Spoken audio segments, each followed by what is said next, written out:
take a screwdriver and you stab someone, it becomes a weapon. Firearms and rifles are no different. Then when a terrorist takes one and makes a weapon or an assault rifle out of it, y'all descend on your president, your politicians, and local law enforcement when you chose to do nothing to protect your own community. These are the people that empower us to do something. President Biden said, we're a national embarrassment. You the national embarrassment because you stand there and do nothing. And then you want them to ban rifles and things like that because you choose not to have one. If you don't want a rifle, don't buy one. But don't try to get them to take mines away from me and other citizens like me who choose to protect you.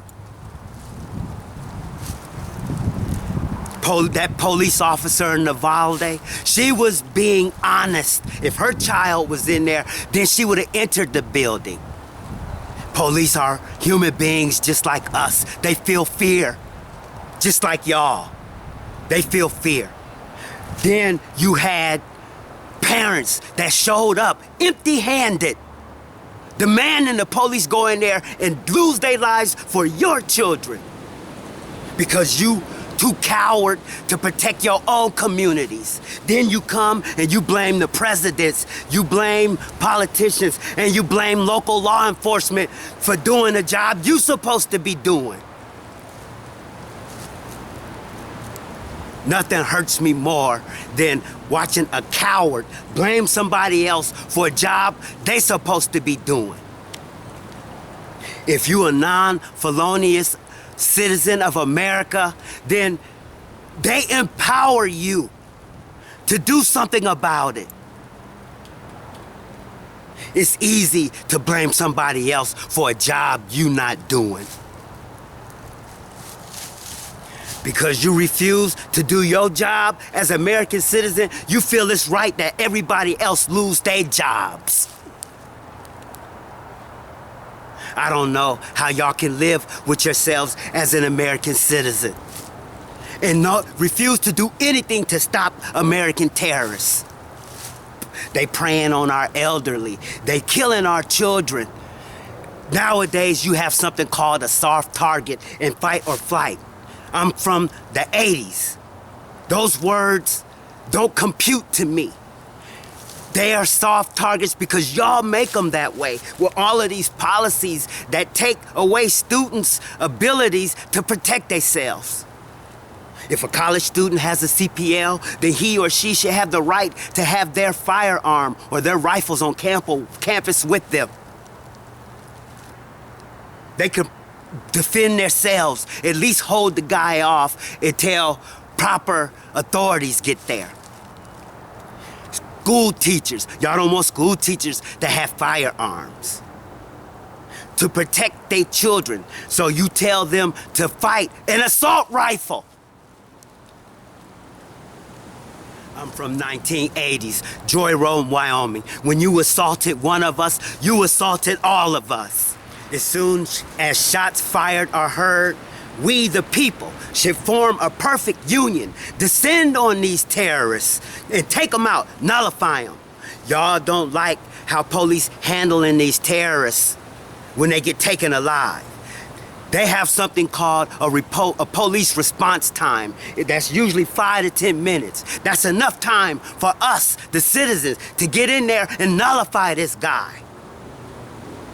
They should get carried out dead, just like their victims.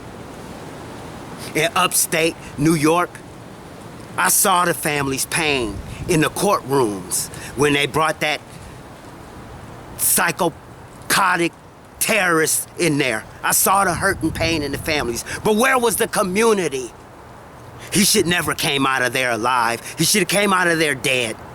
But no, you call the police, then you want to cower and you want to wait and do nothing. Then when the police come, you want to verbally assault them for doing a job that they empower us to do. If you have the proper paperwork, police won't take your firearm from you.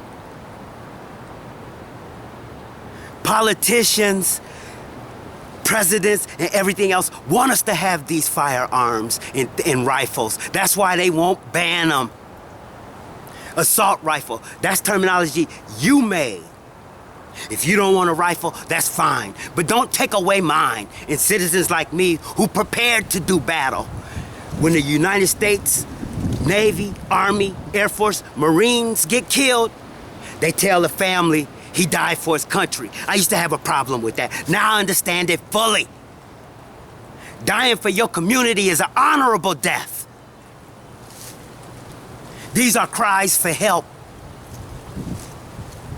Our political establishments and our local police departments need our help. But you choose to blame them for your incompetence. I was coming out of Kroger yesterday, and this sweet little elderly white woman came out. I was wearing a different coat. She said, "Oh, I really love that coat. Can I touch it?" I said, yeah, I did more than just letting her touch it. I embraced her. And we sat there for a minute and embraced. That's love. No terrorist is gonna do that to my community and take these people away from me. It's time for us to put our social indifferences aside. We got to deal with this tyranny now. Y'all probably think I'm just playing, but I mean what I say. I die today, right now. I have a high school down the street, about a minute, and my most favorite place to bowl is right around the corner. It's owned by a man named Larry Sr., and then there's another gentleman named Ed and his son Jeff who runs the operation. No terrorist is gonna come to my community and do anything to them. I'm not gonna allow it. If you think I'm lying, y'all ask Larry next time y'all see him. I told him to call me first before you call the Waterford Police Department. I can get there before them. If I'm ever around, no terrorist is gonna live on my tax dollar. That guy from upstate New York, he's living on New Yorkers' tax dollars. That security guard, he died an honorable death, but he died in vain because nobody had his back. These terrorists nowadays wearing body armor and flak jackets. So I stepped up my game. I got rid of my AR-15s. Now I have a 308. I'm gonna penetrate your body armor. We gotta put an end to this now. Now.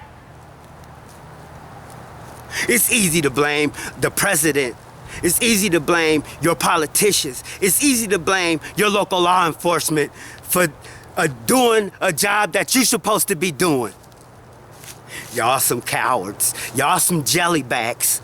Y'all have no dignity for your community. No dignity for your community. Well, I'm telling you, if you come to Waterford, you gonna deal with me. I can get there before the police department. You won't kill none of my peoples out here. And I'm calling out to every non-felonious American citizen across America. Help me end this national embarrassment. Michael Jackson said, "I'm looking at the man in the mirror." None of y'all must have mirrors in your homes, or you're too embarrassed to look at yourself. It's easier to blame somebody else for a job that you should be doing. Since 1999, we've had 338,000 children killed or exposed to American terrorism. 338,000. And that's not even counting church institutions, supermarket institutions. That grandmother died who liked to make strawberry parfaits on Sundays. She was up there getting her stuff to make her treats for her family and died doing so. That blood is on all y'all hands who choose to do nothing. Y'all choose to do nothing. And then it's easy to blame somebody else for a job you're not doing. You should be ashamed of yourselves. These people are trying to empower us to do something. There are many other Americans like me who don't want to give up their firearms and they rifles. I've been to European countries where you can't even own a slingshot. Do you want that to be America? It's easy to blame somebody else for a job you're not doing.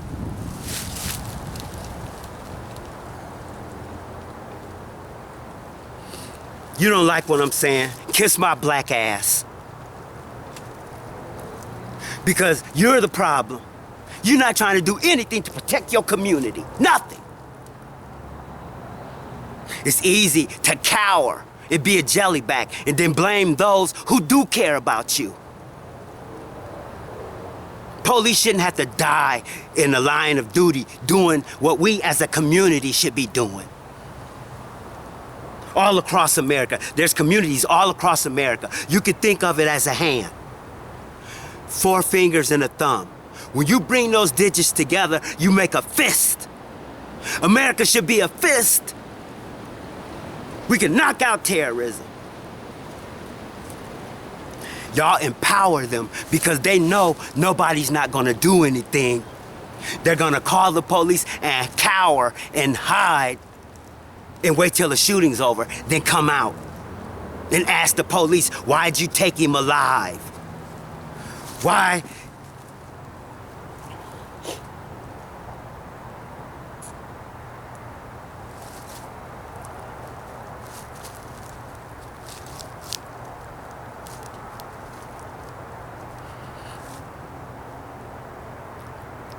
Their blood is on your hands. Then you want to defund them and you want to decrease them. American citizen that has a felony is forbidden to carry a firearm or even have them. Who are they gonna call?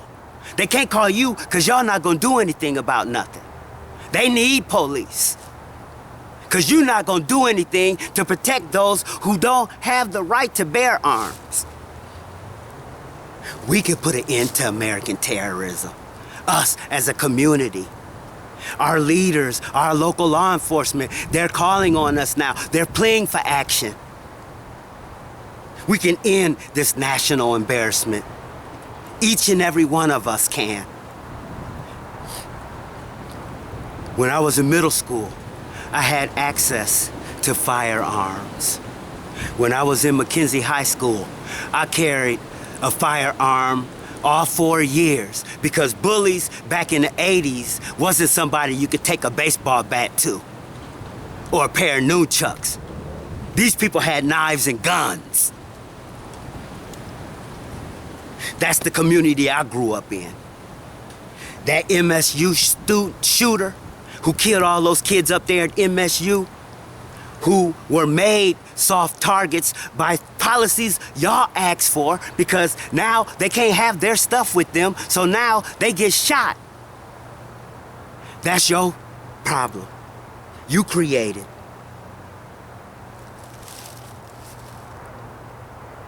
The MSU shooter, his father said after his mama died, he started becoming violent. What the hell is a 40-year-old man doing still at home anyway? You made a coward. While students were being taught to be responsible, while they were being responsible, raised to be responsible, that man went up there and killed them. For being responsible when his father let him down. If you'd have been teaching him to be a man, pay bills, get a job, he wouldn't have had no time to be thinking about hurting folks that never did nothing to him. These terrorists are empowered by the communities who refuse to do nothing so they can operate with impunity. Family members at home who do nothing to try to stem it. And then when something happens, all of these empowerers want to make excuses. Why not blame yourself? The end of American terrorists begins with each and every one of us. As an American citizen, I was born in America. It's on my birth certificate, so I'm an American citizen. I'm not going back to Africa. I'm staying right here, and I'm gonna fight for my community. If minors and children choose to commit these adult evil, terroristic actions, then they should die like an adult. That's premeditated. They premeditate. They should not be allowed to leave the crime scene alive. We need to start getting rid of these terrorists. They have no rights to live on our tax dollars. I don't care who it is. If you decide to commit this atrocity, we should all descend on them. And take them out there. Then, right there at the murder scene, the crime scene, we need to get rid of these people then and there on the spot. Dying for your community is an honorable death. I'm ready to die right now. I'm living to die fighting American terrorism. But I'm gonna take me a few with me. I'll penetrate your armor. It's up to us, each and every one of us, as an individual, as an American citizen. We can stop this. We can put an end to this tyranny. But they're asking for our help. Your president, your politicians, your local law enforcement. Back off! Instead of blaming them, do something about it. Let's do something. Well, I am. I say y'all, cause y'all not me. Y'all jellybacks. I've never blamed no one for not taking care of a situation that I'm supposed to do. I've never called the police for nothing. I've been shot and everything, shot, stabbed, everything. I never called the police. I handled my business.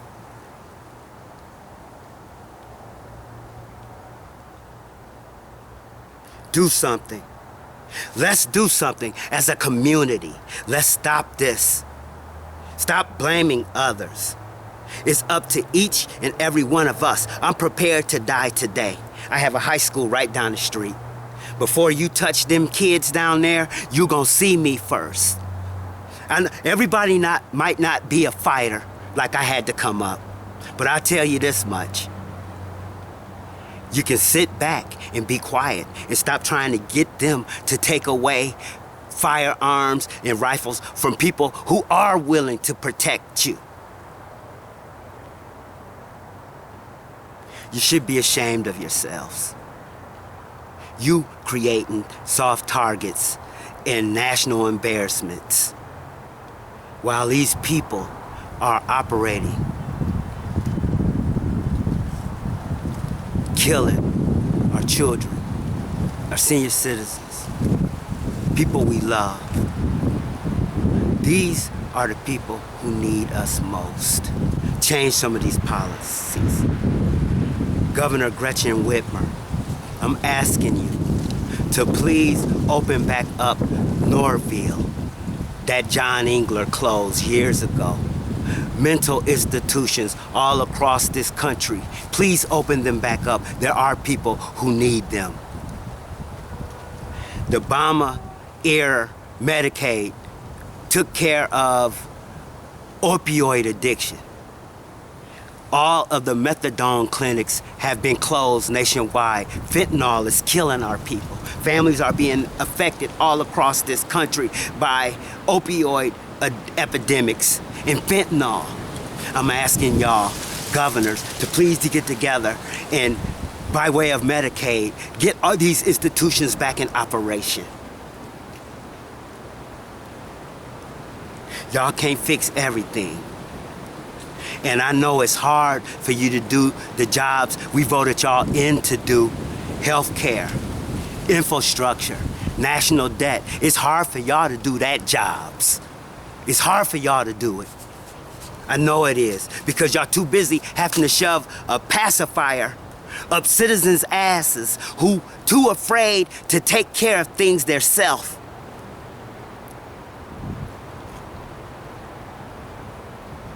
It's up to each and every one of us as an American citizen to stop this now.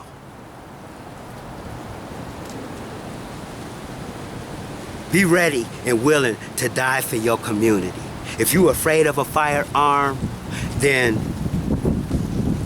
my fiance was afraid of firearms. I took her to the range, shot a couple of my pistols. Now she had firearms of her own. People just can't go buy a firearm and go out there and be Wyatt Earp. It's gonna take practice. You have to practice. Get in the range and practice with your firearms. It's no more than a tool. It becomes a weapon or an assault rifle when terrorists get their hands on them.